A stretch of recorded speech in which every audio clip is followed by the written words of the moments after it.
Need to get this one out of my system today. It's about a positive thing, but it's about a positive thing that's really bugged me for a better part of this season. Good morning to you. Good Friday morning. I'm Dejan Kovacevic of DK Pittsburgh Sports.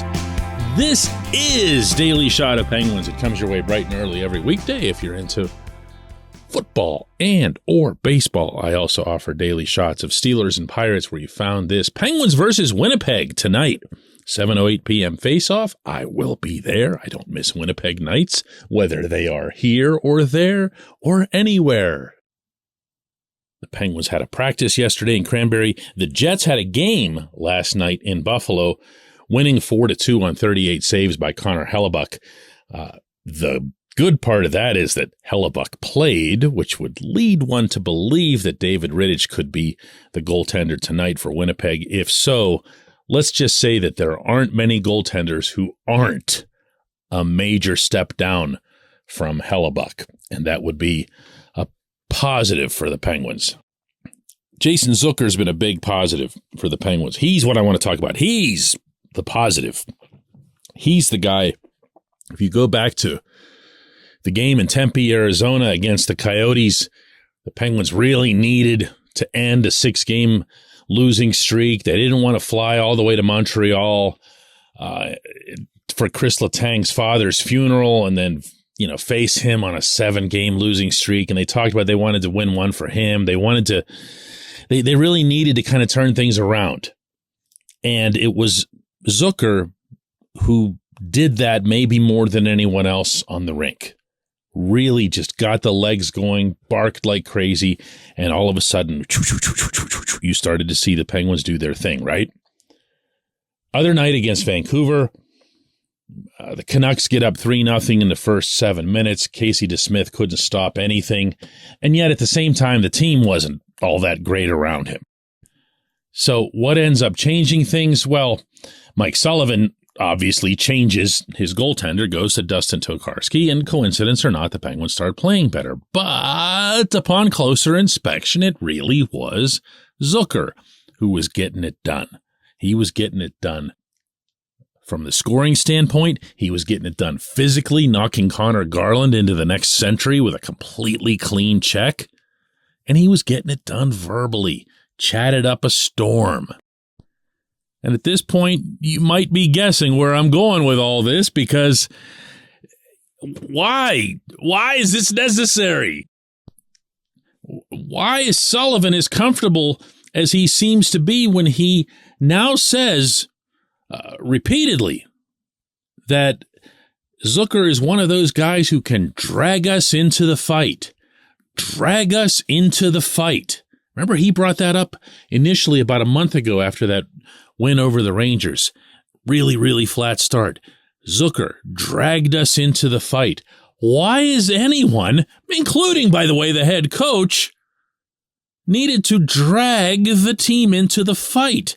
Because if you have that answer, I'm guessing you also have the answer as to why this team starts so painfully slow. This portion of Daily Shot of Penguins is brought to you by the good people at the Greater Pittsburgh Community Food Bank, where they're committed to providing food for all of our neighbors in need across Western Pennsylvania. They, in turn, need your help. Find out how $1 can be turned into 5 full meals for those in need. Visit pittsburghfoodbank.org. It's not just within games. It's not just the first minute or two of games, although you've seen the Penguins concede a bunch of those types of goals. It's the first minute of periods. It's the first minute after they come out of the locker room. Somebody needs to get them going. Somebody needs to drag them into the fight. And that's a thing, That's the kind of thing that'll really burn you in a best-of-7 playoff series unless you figure out a way around it. Now, I know that there's some low-hanging fruit here. Yeah, there are a bunch of old guys, and they're all geriatric, and they come out on their walkers and their wheelchairs, and they need somebody to come and poke them because they're 900 years old. And look, I'm sure there's some truth to that. It is an older roster. There's nowhere to run or hide from that. But is there really not another way for this team to get going unless 16 is yelling at you or he's flying around the rink doing things to wake you up? That's a situation. I'm sorry. I don't even put that on coaches. I know people like to do that. Everything about hockey is motivation, and motivation always originates with the head coach. Well, no, it doesn't. No, it doesn't. Motivation has to come from within. And if you're a younger player, particularly if you're a role player, and when I say younger, I'm not referring obviously to very young players since the Penguins don't have any of those, but younger, like Teddy Bluger or so forth, or role guys like Ryan Poehling, Josh Archibald, and they're healthy. Brock McGinn, Dan Heinen, Kasperi Kapanen. I mean, you see that I'm purposely skipping Jeff Carter out of that whole bottom six group because there's just no chance of him providing any kind of spark to anything at this stage of his career. But I'm going to say this in the most blunt way that I can. This bottom six right now, to me, is the difference, and not in a good way, between this being a team that's just kind of okay and is going to win more than it loses and it'll get into the playoffs, and it's got no chance after that. It's not going to be one of the better teams in the conference. It's certainly not going to be a team that's playing in late May because they don't have that. And they can't manufacture it. They can't even manufacture it within that bottom six. They instead wait for the second line left winger to get them going. That should be happening from someone who's on the depth chart or the line chart where McGinn is. McGinn should be one of those guys. Teddy kind of used to be one of those guys. I think Teddy's still in mourning over not having Zach Aston Reese and Brandon Tanev and whatever, and Teddy's got to get over it. They got to have Archibald back. They got to have Poehling back. And I don't know really what to think about Kapanen. He's going to pop a couple of goals here and there, but he's not going to get you going or anything like that. This, to me, is becoming a more and more isolated issue, easily isolated at that. And it's not going to be solved from within. It's just not. When we come back, J1Q.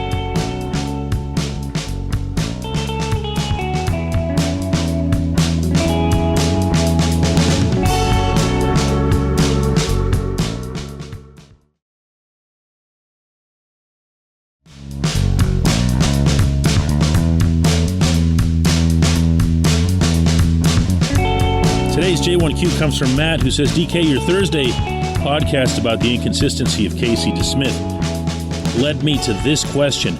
We spend a lot of time talking about the inconsistency of the Penguins players or the Penguins team as a whole from night to night.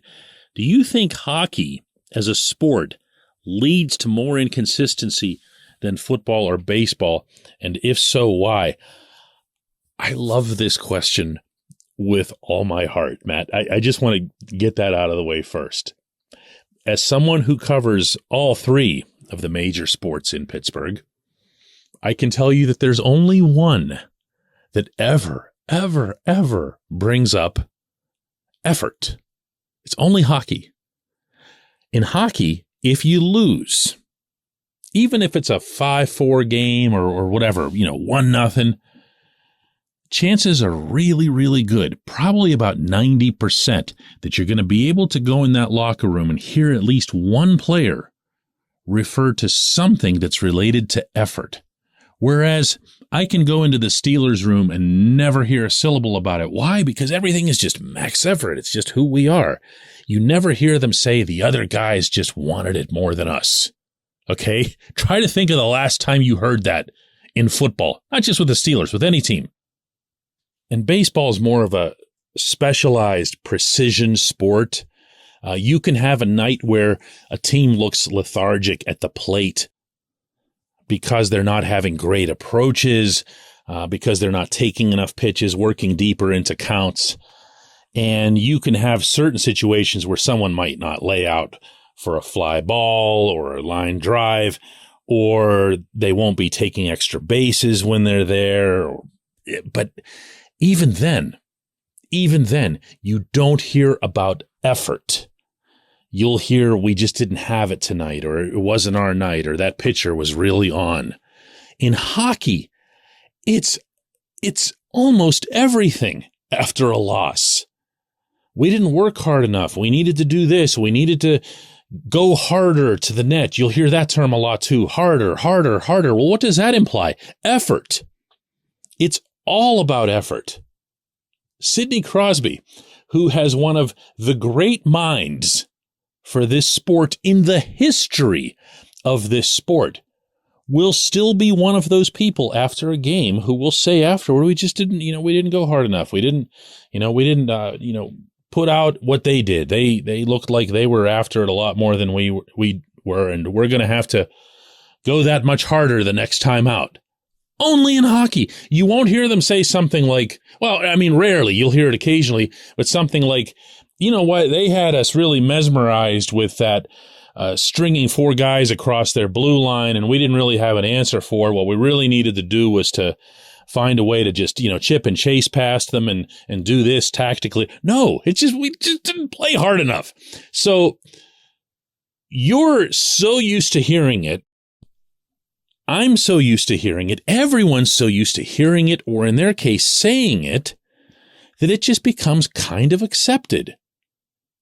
And that's the reason, and this is the context in which I'll usually bring up this conversation myself. That's the reason that NHL head coaches last about as long as a pair of underwear. They're moved around constantly. Everyone knows they can coach.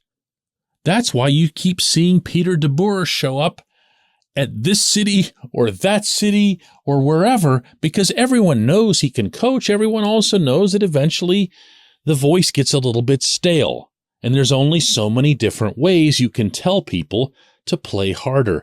And to try to tie this into the opening segment, Sullivan is smart enough to know that his voice can only be heard on that front so many times. He will use Todd Reardon. He will use his assistant coaches. He'll work with the team's leadership group, including Sid, and say, hey, I'm not making it through. I'm not penetrating these helmets here. I need your help. But ultimately, if you have this problem across the board, and it happens all the time, and now I'm not talking about your general inconsistencies, I'm going back to the slow starts, then you just got to have different players.